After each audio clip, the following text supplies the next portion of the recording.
আসসালামু আলাইকুম বন্ধু। আজকে আমি আছি ধানবাদে। হ্যাঁ, ঠিক এর আগের পর্বে আমি ঘুরে দেখেছি ধানবাদের বেশ কিছু জনপ্রিয় টুরিস্ট স্পট, যেমন উসরি ফলস, তোপচাচি লেক আর ভাতিন্দা ওয়াটারফলস ঘুরে এখন আমি ধানবাদ রেলওয়ে স্টেশনের সামনে দাঁড়িয়ে রাত্রিবাস এখানেই করব। মূলত এই ভিডিওতে আমি তোমাদের দেখাবো তোমরা কিভাবে খুব অল্প খরচে ধানবাদ রেলওয়ে স্টেশনের কাছাকাছি হোটেল নেবে, এখানকার ফেমাস একটা পার্ক বিরসা মুন্ডা পার্ক কিভাবে যাবে, টিকিট মূল্য কত, কবে কবে এবং কতক্ষণ খোলা থাকে, পার্কের বর্তমান পরিস্থিতি কি, এছাড়াও রাত্রে মাত্র 120 টাকায় এলাহি খাওয়া দাওয়ার ব্যবস্থা, এই সবকিছু নিয়েই আজকের এই ভিডিও। তো চলো আর বেশি সময় নষ্ট না করে আজকের এই ভিডিওটি শুরু করে যাক।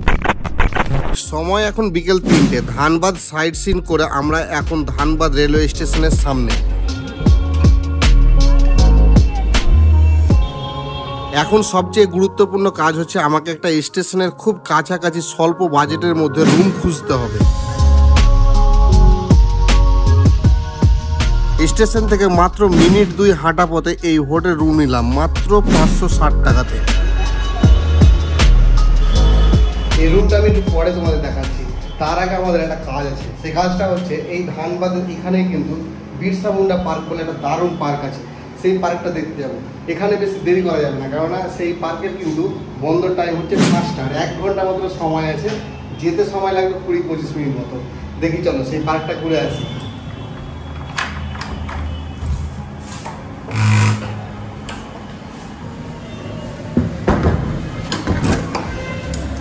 আমার রুম হচ্ছে 3 তলায়, আর এখান থেকে এই জায়গার ভিউ দেখো কি সুন্দর, এই মোড়টা দারুণ জমজমাট কিন্তু এই জায়গাটা। ঠিক এই সামনেই কিন্তু এই রাস্তা দিয়ে গেলেই 2 মিনিট হেঁটেই কিন্তু ধানবাদ রেলওয়ে স্টেশন, আর এটা হচ্ছে একটা জাংশন, মানে পার্ক বন্ধ হয়ে যাবে। এই হচ্ছে পিছনে আমাদের গেস্ট হাউস, আর গেস্ট হাউসের ঠিক সামনেই এই হচ্ছে দেখো অটো স্ট্যান্ড। এখান থেকে কিন্তু অটো ধরে আমাকে এখন বিরসা মুন্ডা পার্কের উদ্দেশ্যে রওনা দিতে হবে। ধানবাদ রেলওয়ে স্টেশন কিংবা বলতে পারো আমাদের হোটেল থেকে বিরসা মুন্ডা পার্কের দূরত্ব প্রায় 8 কিলোমিটার। গুগল ম্যাপ বলছে সময় লাগবে প্রায় 20 মিনিট। চলো দেখি অটোতে করে বিরসা মুন্ডা পার্ক যেতে আমাদের কতক্ষণ সময় লাগে। ধানবাদ স্টেশন থেকে 3 বার অটো চেঞ্জ করতে হলো আমাকে। এবার চলে এসেছি একদম বিরসা মুন্ডা পার্কের সামনে। এই যে মেন রাস্তা দেখছো, এই রাস্তা থেকেই কিছুটা হেঁটে যেতে হবে, তাহলে কিন্তু আমরা আমাদের পার্কের ভেতরে চলে যেতে পারবো। এটাই পার্কের মূল প্রবেশ পথ, আর এখান থেকে 25 টাকা দিয়ে টিকিট কেটে ভেতরে ঢুকে প্রথমে এই জায়গাটা চোখে পড়বে। মেন গেট দিয়ে ঢোকার পরেই কিন্তু এইরকম সুন্দর একটা ভাইব তোমরা দেখতে পাবে। কি সুন্দর লাগছে দেখো, মাঝখান দিয়ে রাস্তা আর 2 সাইডে জঙ্গল মনে হচ্ছে।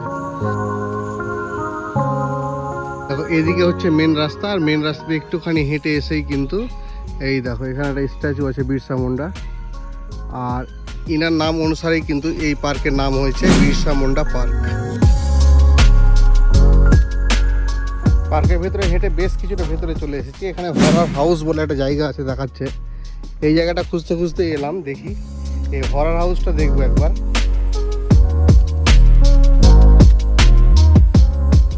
বেশ কিছুক্ষণ এই পার্কের মধ্যে হাঁটাহাঁটি করে হরার হাউস খুঁজে না পাওয়ায় আরো একটু সামনে এগোতেই দেখি একটা চিলড্রেন পার্ক।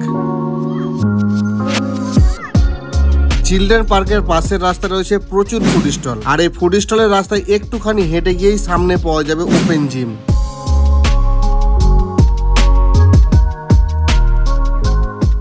যা দেখালাম এটুকুই, এর বাইরে সেরকম কিছু যা আছে বলতে ওই সকলদের দখলে চলে গিয়েছে, ওইদিকে আর গিয়ে ভিডিও করাটা ঠিক হবে না।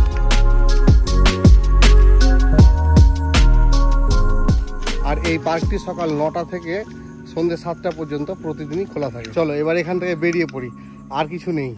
এবার এখান থেকে বেরিয়ে কিন্তু আমরা যাবো ধানবাদ স্টেশন।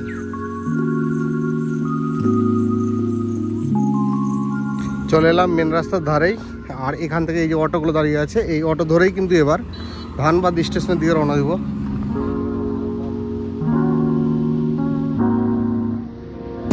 এখন যে দেখছি এই পার্কে আসার ডিসিশনটা ভুলই হলো, মানে এসে তো আহামরি সেরকম কিছু দেখতে পেলাম না। সেটা যা হলো হলো, অসুবিধা নেই।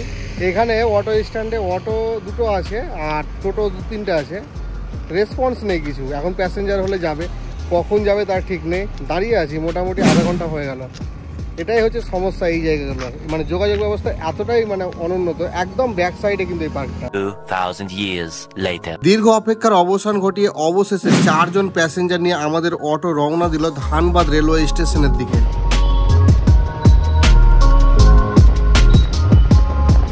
বিরসা মুন্ডা পার্ক থেকে আসার সময় যেহেতু ডাইরেক্ট ধানবাদ রেলওয়ে স্টেশন যাওয়ার অটো পেয়ে গিয়েছিলাম, তাই খুব অল্প সময়ের মধ্যে পৌঁছে গিয়েছিলাম। তবে ভাড়ায় একটু বেশি নিল, 40 টাকা।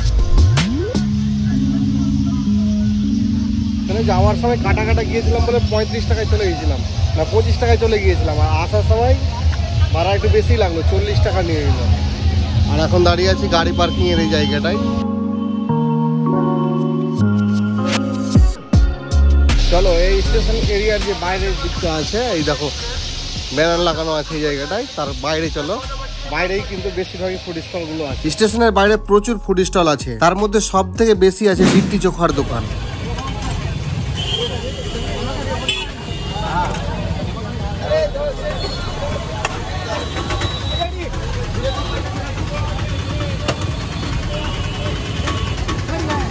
মাত্র 10 টাকা পিস, নিয়েছিলাম 2 পিস লিট্টি, বেশ ভালোই লেগেছিল খেতে। স্টেশনের বাইরে আরো অনেক কিছুর দোকান আছে, যেমন ব্যাগ, খেলনা, ফল, মিষ্টি, এমনকি ভাতের হোটেলও আছে। বেশ কিছুক্ষণ ঘুরু করে এবার চললাম আমাদের গেস্ট হাউসের দিকে।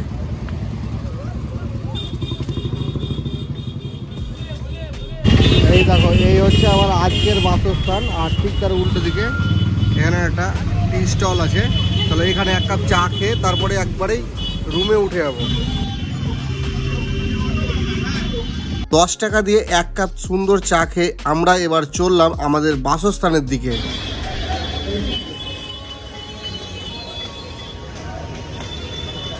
ফাইনালি এদিক ওদিক ঘুরে এবার চলে এসেছি রুমে। আর পারছি না, প্রচুর ক্লান্ত হয়ে গিয়েছি, সারাদিন অনেক ঘোরা হলো। এবার চলো তোমাদেরকে আমি রুমটা দেখিয়ে দিই। এই দেখো, এই হচ্ছে ছোট্ট একটা বেড, এখানে একটা চেয়ার দিয়েছে, জামা কাপড় রেখেছি, গামছা রেখেছি, এই আর কি। এখানে টেবিল আছে, একটা ছোট্ট আয়না দিয়েছে, আমার হাইট কম বলে আমি আমার চেহারাটা দেখতে পাচ্ছি না। আর এই দেখো বাথরুম আর কি দেখাবো, বাথরুম কিন্তু যা আছে কিন্তু খুব স্পেসটা কম। এই দেখো, মানে আমি একটা মোটা সোটা ছেলে, আমি ঢুকে মানে স্নান করতে খুব কষ্টই পেয়েছি। আর উপরে ফ্যান আছে, আর এখানে চার্জিং পয়েন্ট দুটো আছে, আমি আমার দুটো চার্জার লাগিয়ে দিয়েছি।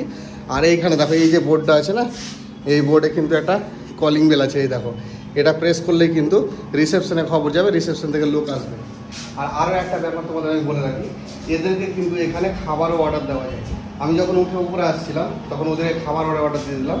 খাবারের অর্ডার দিয়েছি ভেজ থালি, 120 টাকা নিল। কি থাকে সেটা আসুক, তারপরে তখন দেখাচ্ছি। 1 hour later.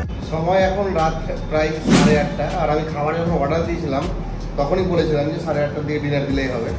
আর এই মুহূর্তে ডিনার চলে এসছে। এই দেখো, এখানে রুটি দিয়েছে, 4খানা রুটি দিয়ে দিয়েছে এই যে, আর 1খানা পাঁপড় আছে। রুটি কিন্তু বেশ গরম আছে। আর এই হচ্ছে ভাত, এখানে একটা ভাজা, পাতলা ডাল, আর কিছু একটা সবজি দিয়েছে হয়তো এখানে, আর এখানে একটা সবজি আছে, আর এই হচ্ছে স্যালাড। বাবা কি লঙ্কা দিয়েছে দেখো, 2-3 জন একসঙ্গে খাওয়া যাবে। দেখ, এই প্লেটটার দামটাই হচ্ছে 120 টাকা।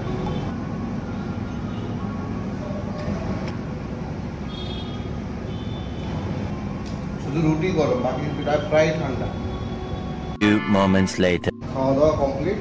এবার চলো তোমাদেরকে একবার এই হোটেলের ছাদ থেকে বাইরের ভিউটা দেখাই কেমন লাগে। এই হচ্ছে আমার রুম 212, আর এই রুম থেকে বেরোলাম, আর বেরিয়ে 2 পা হেঁটে এই দেখো ব্যালকনি, এই যে। আর এখান থেকে এই দেখো, এখন 9টা বাজে, 9টার সময় কি অবস্থা, ভিড় কত দেখো।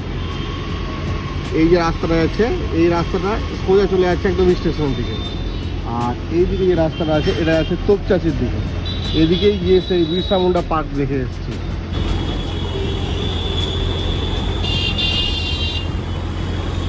চলো এখানে দাঁড়িয়ে আর বেশি সময় নষ্ট করে লাভ নেই, রাত প্রায় অনেকটা হয়ে গিয়েছে, 9:10 বেজে গেল। এবার ঘুমোতে হবে, রুম করে দিয়েছিল, এবার ঘুমোবো। আর তার আগে 2-একটা ইনফরমেশন তোমাদের দিয়ে রাখি, যে আমি কিন্তু এই যে হোটেলটা আছে এখানে আমার রেন্ট পড়েছে 560 টাকা। আমার কাছে 600 টাকা নিয়েছে, বাড়ি যখন যাবো আমাকে 40 টাকা রিফান্ড করবে। আর আমি কিন্তু অন্য টার্গেটে এসেছিলাম, কারণ আমি যে ধানবাদ স্টেশন আছে সেখানে কিন্তু যে রিটায়ারিং রুম আছে সেখানে ডরমেটরিতে মাত্র 75 টাকায় আমি এই রাতটা কাটিয়ে দেওয়া হতো, মানে কত কম খরচে হয়ে যেত। কিন্তু কপাল খারাপ থাকলে যা হয়, না ডরমেটরি ফাঁকা আছে না সিঙ্গেল রুম ফাঁকা আছে, কোনো রুমই ফাঁকা নেই। কারণ কালকে ধানবাদে কোনো একটা এক্সাম আছে, তার জন্য প্রচুর কিন্তু স্টুডেন্ট এখন এখানে এসছে। আর রুমগুলো সব বুক, প্রায় হোটেলও বুক, স্টেশনে যে ডরমেটরি আছে সেগুলো বুক, সমস্তটাই বুক। তার জন্য বাধ্য হয়ে কিন্তু আমাকে এখানে থাকতে হবে। এই ধানবাদে আমার সবথেকে বেশি যে সমস্যাটা হচ্ছে সেটা হলো এই রুমে আমি সন্ধ্যে থেকে আছি, সন্ধ্যে থেকে না হলেও 4 থেকে 5 বার লাইন অফ হচ্ছে। কপাল ভালো যে যেই লজে আছি আর কি, এখানে কিন্তু মানে জেনারেটর আছে, তার জন্য কিন্তু বেঁচে আছি। নাহলে জেনারেটর না থাকলে আজকে ভাই রাত কাটানো কঠিন হয়ে যাবে, মানে গরমও কিন্তু সেই লেভেলে কিন্তু আগে ধানবাদে অসুবিধা নেই, রাত কেটে যাবে। সকালে কিন্তু আবারও দারুণ একটা লোকেশন আছে, সেই লোকেশনে যাব, সেটা আর এই ভিডিওতে বললাম না, সেটা পরের ভিডিওতে বলবো। আজকের এই ভিডিওটাকে এখানে শেষ করছি। সুস্থ থাকা, ভালো থাকা, দেখা হচ্ছে পরবর্তী নতুন কোনো আরো একটা এইরকম ভিডিও। মন চায় ব্যথা পেতে